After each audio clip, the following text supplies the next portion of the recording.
All right, hello everybody. Finally getting around to doing my top 19 albums of 2022 list.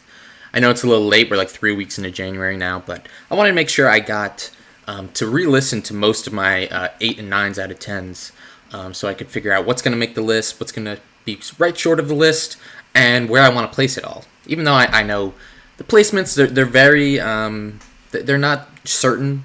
These things could float all the way around, and honestly, it wouldn't really matter that much. And I would also like to say that the bulk right underneath it, I have probably from 20 to 25 different 8 out of 10s that didn't make this list, but they're still 8 out of 10s, like still really great. And even that, there's 7 out of 10s that are great, and stuff I haven't listened to that's great. So, take this with a grain of salt. There's definitely great music that maybe I didn't get to, or didn't even get to re-listen to. That might be why it didn't make it. But yeah, these are the 19th at this point that I love the most, that I've gone back to the most, and have been the most meaningful to me.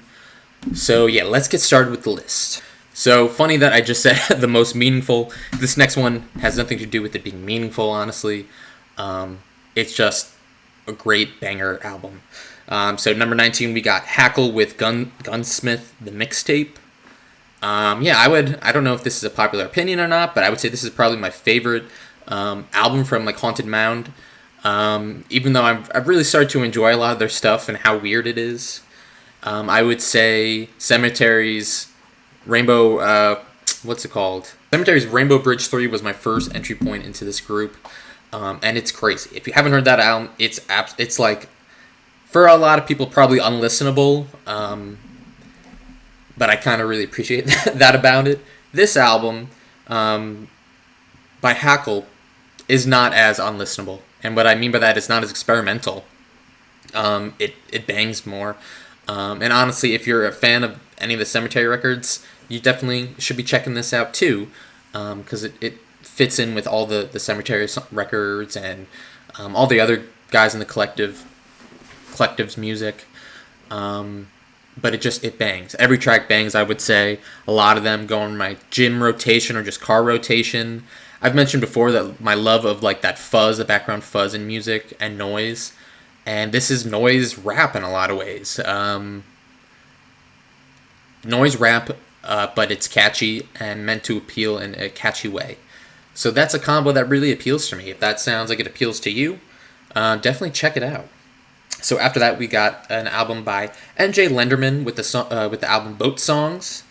This is an artist I had never heard of before this year, and it was definitely in the 20 to 50 range in my list before giving it another listen in the past couple weeks, and I really liked it. This is definitely one of my favorite indie rock records of the year. It has some elements of country and folk, and even though probably doesn't end up folk and country elements aren't usually something I go to the most. When it's done really right and mixed with rock, I can really appreciate it. An album like this kind of reminds me of something like the Mountain Goats or something like that, which I love. I love that style of indie folk, again with the more noisy production and lo-fi production. And this album offers a very diverse range of those styles. More rock-centered tracks, more country-centered tracks, and I would say I love all of them. It's a very solid album, so if that appeals to you, definitely check it out. Next up, I have Death's Dynamic Shroud with their album Dark Life. I think it's just one guy. So I had heard so much about this guy in the past couple years. He released a lot of albums that people were talking about, and I was like, I'm extremely intrigued. It just took a while for me to get to it. And when I listened to this album, it was not what I was expecting at all. I didn't really think this was like mashup music. And I gotta be honest, I never really took mashup music seriously. But this album and the other albums he's released in the past year or two are great. This one may be my favorite. I might like his one from last year better. But either way, it's incredibly consistent. And I really like the fact that it's long. It has a lot of space to kind of experiment with different sounds. It's all over the place as far as it has ambient influence, kind of uses these samples for ambient music, more EDM style music. It really has a diverse range of electronic influence, while also using these familiar samples to great effect, I would say. So I definitely recommend checking it out if that sounds interesting to you. Next up, I have Denzel Curry with Melt My Eyes, See Your Future. So this is an album that I actually have listened to a decent amount, but on my second and third and fourth listen, for whatever reason, it didn't stick with me, and I couldn't really go back to remember the tracks like I would with something like Taboo. But I was just actually, right before doing this video, I was listening to the album, and it really is fantastic. It's incredibly consistent. I don't know if it's my favorite by him, but it definitely could, there are arguments to be made that it's his best. No bad tracks, I would say. The only complaint I have with the album is that there are some like cringy bars, and I would understand if that kind of holds it back for some people as far as like really enjoying it. I would understand that.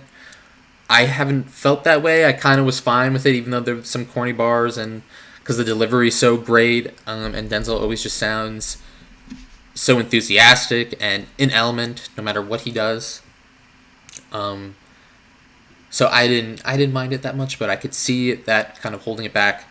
But yeah, it's a jazz rap album if you're looking for something that kind of touches back to that 90s sound, but also has these elements of, there are still some trap elements here, and you have a lot of modern and old hip hop and jazz features and influences on this album, and it does the style great. So I definitely recommend checking it out. Next up, I got the album Baby by Petro Girls. Got to shout out The Needle Drop. That's where I heard of this one because he really liked this album. And I ended up really liking it too. It's kind of a classic punk record, right girl sound. And I would say that sound I'm not that familiar with. I actually had listened to some of like the essentials from the early 90s years back, and I didn't really get it. But I went and did some more listening this year and ended up really liking the style. And I think this album is honestly one of my favorite albums in this style. Vocals are really great, and I think so I know a lot of people with this style, this kind of like straightforward, angry political music that's coming around with these guys, and Idols. That's who I was thinking of. I listened to a lot of Idols this year too, and I know people kind of find the blatant, in-your-face politics of these albums to be a little corny, which I understand, but I actually really like it. It lets out all this cathartic feeling, and I think this album is extremely consistent, lots of highlights. The cathartic feeling the band is going through is really infectious, and it definitely reaches the listener, and makes you feel, makes you relate with what they're going through, their thoughts, their politics. So if you're into punk, this is definitely one you got to check out. It's a really fun listen. Next up, I got Red Veil with the album Learn to Swim. This is a guy that I've known of since his kind of come up when he was 15, which is crazy. He's still I think he's 19 now. Let me see. He was born in 2004. He's 18 or 19 or something like that, which is just crazy. The man has so much passion in his voice, and I really like his singing voice too. The beat collection here is really great as well. And it's just crazy this is coming from someone who's so young. He sounds wise, and he has a lot of great stuff to say, talking about his own personal feelings. And I think it all comes together to create a very unique album in the realm of abstract hip-hop. I'm someone who really loves this sound from guys like Mike. Mike and Maybe both released really great albums this year. But if I was when I was picking which one was my favorite, I actually think this one is my favorite out of the abstract hip hop sound. I think Redville really is just such a passionate vocalist that he made this one really stick out. I'm really excited to see what he does in the future. Next up, we got an album that I really still need to do a lot more listening to because there's so much to this album. But Jid with the album The Forever Story. I've never been that big of a Jid fan. His last two albums really grew off of me in recent years. I liked them at first, but now looking back at them, I don't know. The production doesn't really stand out. And he's always been an extremely gifted rapper, but sometimes it didn't really translate to good songs for me, or songs that really left me wanting to go back to it. But this album, I was incredibly impressed with how great this album was. This is all the potential he had being fully realized on this album, and honestly, I could see it being higher on this list with more repeated listens. But really, the 2007 track was so amazing. The first 6 tracks are just fantastic, and then you kind of get into the second half, which is more there's some R&B there's some R&B elements there, and it gets really personal. I love these tracks talking about his brothers and his sisters. The lyrics are fantastic. Incredibly impressed by this album. Definitely check it out if you haven't and you're into rap. Next up, I have Alex G with God Save the Animals. This is an artist I really got into this year. Listened to a bunch of his albums. I had listened to his 2018 album and really enjoyed it when it came out, but I hadn't really gone back to his discography. So I ended up doing that and listening to his new album from this year as well. And it's fantastic, incredibly diverse. I don't really have that much to say about it, but again, I'm a sucker for that lo-fi lo-fi rap. I'm a sucker for that lo-fi rock sound, and he stands out in that field. Doesn't worship his influences in the 90s and early 2000s too much. He makes it sound like its own. This album is weird, too, at points, and there's some really beautiful lyrics. This is definitely one that I could see is not for everybody, because the weird vocals at times definitely would throw a lot of people off if you're just looking for a more classic indie rock sound. But it definitely is leaving me wanting, looking for more, looking to delve deeper into these tracks, because even though it's a very homogenous sound, I do think there's a lot of diversity if you give it the time to look. So this is, another great album. Next up, number 11, we have another one that kind of fits in the same story. It's it could be so much higher if I give it more listens. It could grow on me a lot. Big Thief with Dragon New Warm Mountain, I Believe in You. This is another group that's been around for a while now. It's been getting a lot of critical acclaim, and this album was just kind of where they exploded with, people said this is their best by far, and I really enjoy it. It's another one with a lot of country influence, and it's all the way up here at 11, but I still think it could go even further. It's a double album with a lot of material, and when it comes to a double album, it needs to be, it's hard to get it done right. But when it is done right, it's fantastic. Listening to this hour and 20-minute album, there's so much to get out of it, depending on the listen. And I'm sure I will have my relationship with this album will continue to grow from this point, because everything I've heard I really like. I need to listen to the lyrics more, definitely, too. But yeah, for right now, it's my favorite album by them.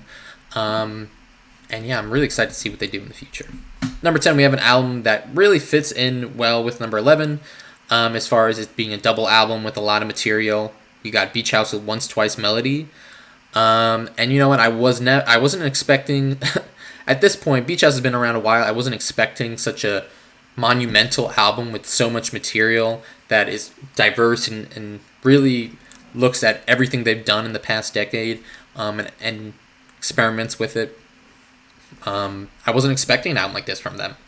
And it's fantastic. It's another 1 hour and 20 minutes, but it's all the better for it. It would not be better if it cut a lot. I really like its length.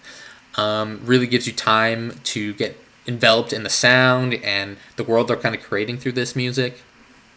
I understand for some people, 1 hour and 30 minutes or whatever it is too long, and you lose your focus on the music. Totally understand that. But for me, someone who loves the band and has loved a lot of their material, I really appreciate this really thick project that does a lot and kind of allows itself time and space to breathe. I think it's a fantastic album. Another one where I really do think I could love it even more. I got to give it more listens. It will grow with me, I really think. But that's number 10. Number 9, we have Danger Mouse and Black Thought with Cheat Codes. I don't think it's controversial to say that Black Thought is one of the greatest rappers of all time. Just in all fronts. He's so many decades into his career and he still sounds like so confident. He brings new stuff to every project. I still want a new Roots album. That would be awesome. But even if we don't get that, Black Thought is out here making some great projects. And Danger Mouse is fantastic behind the boards. Uses a lot of these kind of like 70s samples. It really feels very 70s inspired, whether it's rock or soul inspired. And I really enjoy it. Definitely like a throwback sound, but it's done really well. Danger Mouse, I haven't really listened to much he's done since the 2000s, but he comes out fresh, very inspired, sampling, and it's built around Black Thought, so it definitely fits. It's a really easy album to listen to, I would say.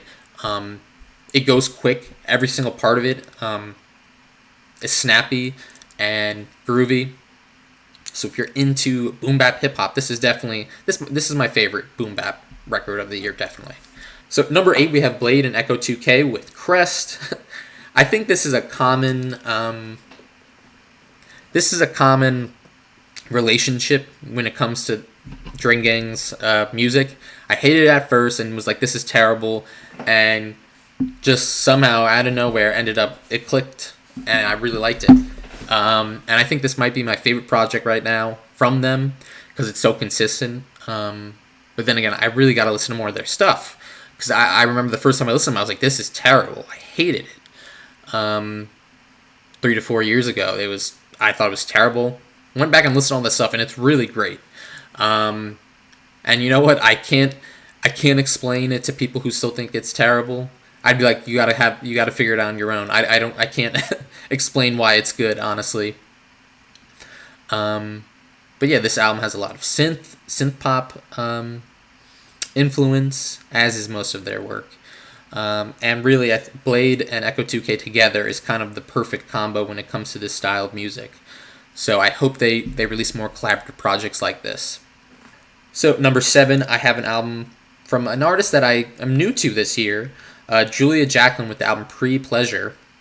I listened to this album and her 2019 album for the first time this year, and I was like, where has this singer been? She is like right up my alley, and incredibly consistent, beautiful voice, beautiful production. Probably my favorite indie pop record of the year, or chamber pop, whatever you want to call it. Just kind of like this elegant, beautiful pop music. Lyrics are great, and it's incredibly consistent. If you're into that Phoebe Bridgers kind of sound, and Mitski, which I love both those artists, give it a listen because she deserves more attention.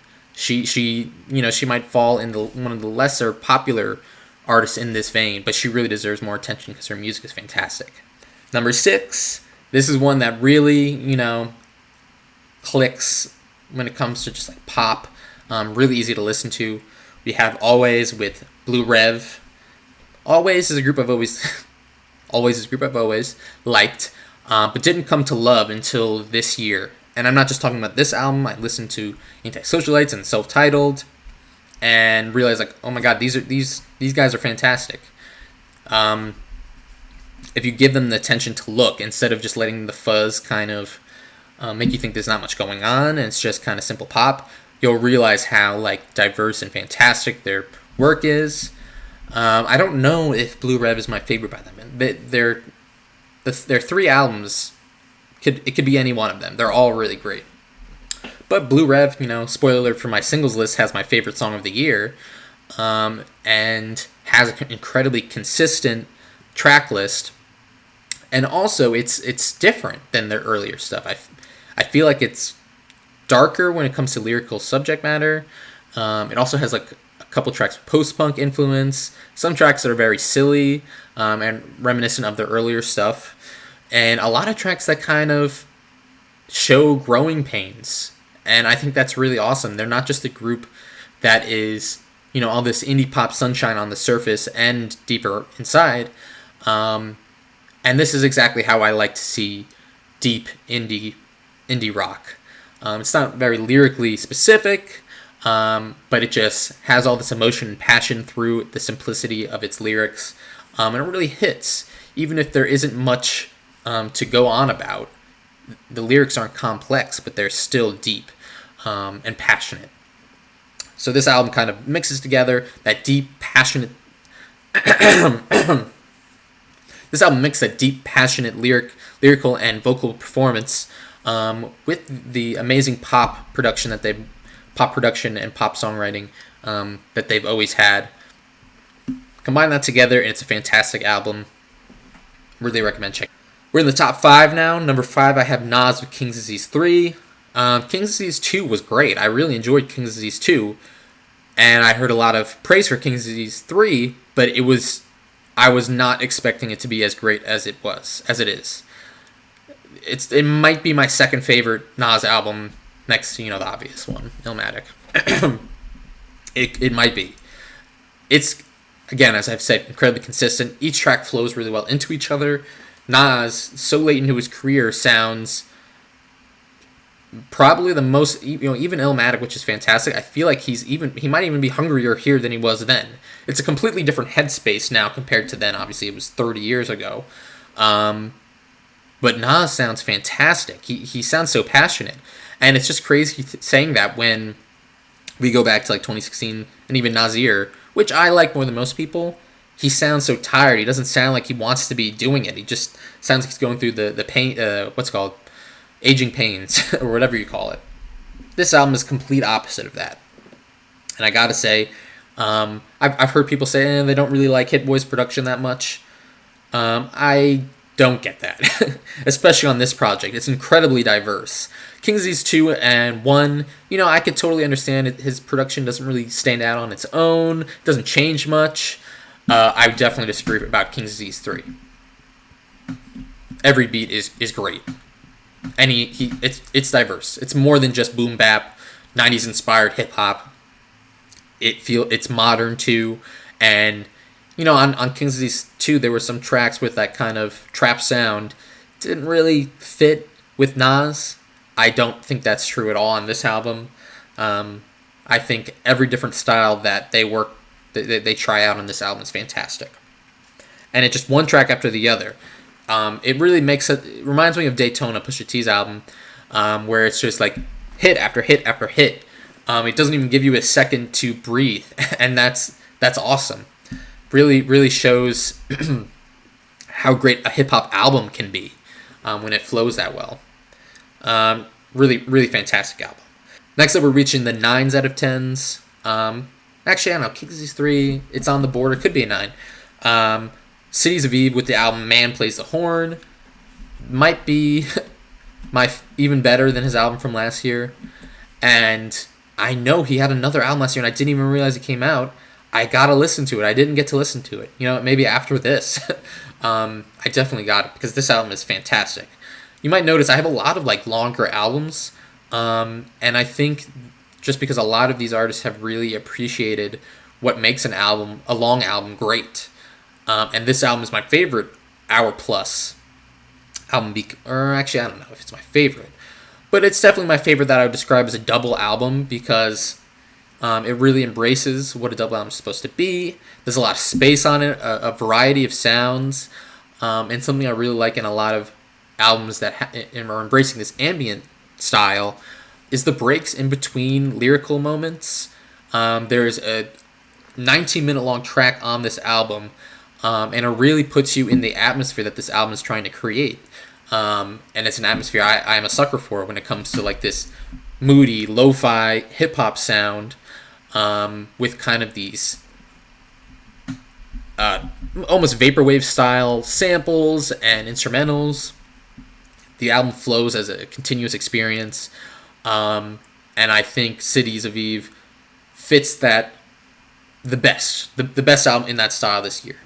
Very, very similar to something like Mike's album this year, and the numerous albums Mike has made that are fantastic. What makes this stand out from them, I think, is that space, kind of how well it fits the double album theme. It's similar to his album last year, but maybe even better. If you're interested in that cold, dark, moody, I wouldn't say moody actually, cold, dark, atmospheric hip hop that kind of has, since 2018, 2017, kind of made its name in hip hop. This is one of the best in that style. It definitely is. Yeah, if you're looking for something like to get sucked into, check this album out. Top three. Number 3, we have Break-Ins with Hypochondriac. Probably my breakout new artist, at least of 2022, as far as an artist that's released music in 2022.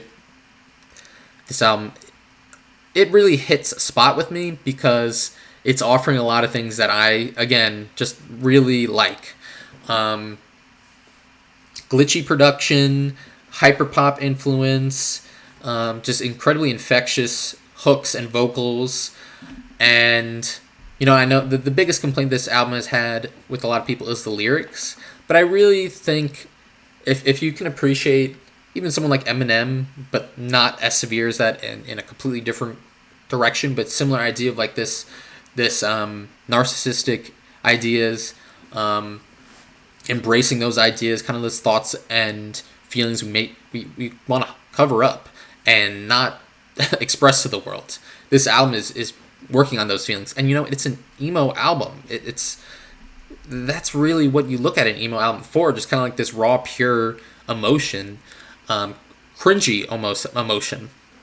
It's and I know just because I explain it's on purpose doesn't mean you're gonna like it. Totally get that.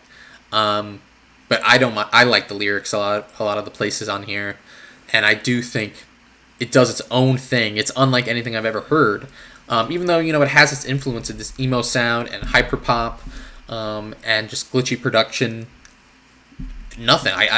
I'm look. If you know something that sounds like this, please send it to me because I'm hooked. I'm definitely hooked on this sound, and I'm really excited to see what this guy's going to do forward.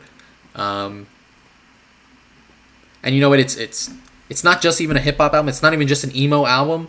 It's every track has like these 2 or 3 parts that go off in completely different directions. I can understand that being irritating for some people, but it is fantastic for me, I would say. The most infectious and catchy album that I've listened to this year. As 2 and 1 are more serious, I would say. But check that out. If you like that hyperpop sound, if you like emo and want to see it done in a 2022 way, with all the things that make 2022 great when it comes to music, you got to check this out. Number 2, which is an album I'm not, number 2 and 1 were pretty much always set in stone when these albums came out. Number 2, I have Kendrick Lamar with Mr. Morale and the Big Steppers. There's so much I have said about this album. I did an hour-long video talking about this album. Please go listen to it and watch it. I think it's a really great, one of my best videos. And you know what? I don't like comparing this album to the rest of Kendrick's discography because in a lot of ways his discography is a continuous exploration of his life experience. And where he's at this album is in a lot of ways the most raw, emotional. I probably still like To Pimp a Butterfly better, but this comes in at number 2, I would say. Because when it comes to Kendrick, I like the bangers. He's one of the best rappers of all time. But what really makes him something special for me, what makes him maybe my favorite rapper of all time, what makes him maybe my favorite rapper of all time is his willingness to express his emotions. And I relate to a lot of these emotions despite not being someone who has a similar life to Kendrick at all. When he talks about depression, when he talks about these ideas he has in his head about the world, and it's something I relate to a lot. And I will say that that's what makes it so special to me. When we're talking about the tracks on here, there's no one else as brutally honest and open as Kendrick. And how can I not love an album about someone who's as brutally honest as Kendrick going through therapy? Because, it's something that I really relate with. These feelings, these kind of the understanding he's coming to through his relationship with therapy, looking back at the mistakes he's made in his life and how he wants to be better in the future. It's beautiful. An album that has so many tracks that have made me teary-eyed or cry, just because of how beautiful his performance is, his lyrics are, and just his passion for what he's singing and rapping. alongside that, there's bangers here too. Very interesting production. It does all the great things that you're looking for in a rap album. But that more is really what puts it number 2 here. And that's kind of what makes Kendrick so special to me. By all metrics, he's fantastic. But really what puts him forward for me is the personal relationship I have with his music and how much it relates to a lot of things that I've gone through in my life. But yeah, fantastic album. Who doesn't know Kendrick at this point? If you have heard of him, you probably listened to this album. And it's fantastic. So give it another listen if you've already listened to it. Now, number 1, maybe it wasn't as clear in my review of this album, but since I heard it, this album has been number 1, and there was no way anything was going to come ahead of this album. If something did, it would have been crazy. This album's a 10 out of 10. I don't first 10 out of 10 since in a while. It's Black Country New Road with Ants from Up There. Sorry. Yeah, I don't even know what I could say about this album. It's just beautiful in so many ways. I don't know. I'm getting chills just thinking about this album. And I know people who are like, it didn't really click. I understand it didn't really click, except I don't. Because how can you listen to this and not think it's amazing? No, I'm just kidding. And you know what? When I was coming into this album, I wasn't really expecting it to be as great as it was. I didn't listen to this album. I remember this album came out the same day as Man Plays the Horn, Cities of Eve album. And I listened to that the day of. I didn't listen to this album the day of. I was kind of like, oh, I'll get to it. And that's saying their last album was on my list last year, but for whatever reason, I was like, I wasn't expecting much. And I have such a clear memory of this first time listening to this album. I was just like, oh, this came out. I got to make sure to listen to that. And I just, I was doing schoolwork at the time, and I just had to, I couldn't keep working because I was just blown away by how beautiful, how passionate this album is. And it just kind of left me speechless on that first listen. Even my favorite albums of the last couple of years have not hit on first listen as much as this did. Like Charli XCX's How I'm Feeling Right Now, which is my favorite 2022, and Donda from last year. Both albums that I have such an extreme emotional connection to. But it took a little bit of time for everything in those albums to hit, for me to understand and like every single piece of those albums. This album, out of the gate, is perfect. There's no dead air. There's nothing that doesn't deserve to be here. And even in all metrics, I think it's great. If we broke it down song by song, it's fantastic. If we look at it holistically as an album, I think it's perfect.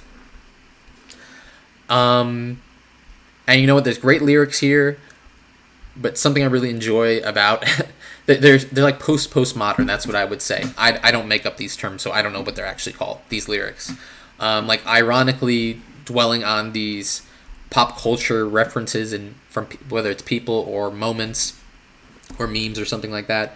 Dwelling on all these things and not even directly giving attention to the depression that kind of comes from the way society is, just kind of like leaving it out there, using it in unclear metaphors that don't directly have a meaning. That's what this album is made up of. We're looking at Bread Song. Bread Song is kind of the most obvious example of this, where it's just weird. It's like, what if you're not connecting with the emotionality of this album when it comes to the singing and the performances, the lyrics are going to be very strange. But it didn't even matter when I first listened to this album, and when I continue to listen to this album. The strangeness was perfect. I appreciated and understood what it was all about, without even really giving a one-by-one analysis of what each lyric meant.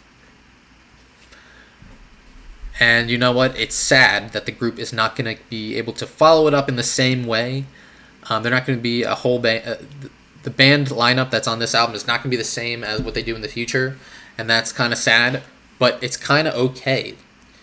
This album, in a lot of ways, is about maturing. Similar to Kendrick's, it's about maturing. It's about shedding what has kind of held you down in the past and realizing that I can move forward. that's something that's really important to me at this point in my life, because I'm trying to do the same thing. So to hear these albums, 1 and 2, about bands and artists who I really relate with and really care about, going through something that I really relate with, it's something that's extremely special to me, and it's going to stick with me forever, I think. I know the year just ended, but I really do think these albums are going to stick, specifically 1 and 2, are going to stick with me forever. And yeah, what more can I say other than that? Yeah, so I hope you guys enjoyed this video. Again, if you have something you want to recommend me, put it in the comments. I will add it to my list and hopefully get to it at some point, because I still have so many albums I didn't get to listen to that I wanted to listen to. So hopefully I'll get some at some point. There's a lot of music out there. Yeah, hope you guys enjoyed the video. Hope you enjoyed 2022 when it comes to music and watching my channel. And yeah, I hope 2023 offers just as fantastic music. And yeah, I'll see you guys next time. Bye.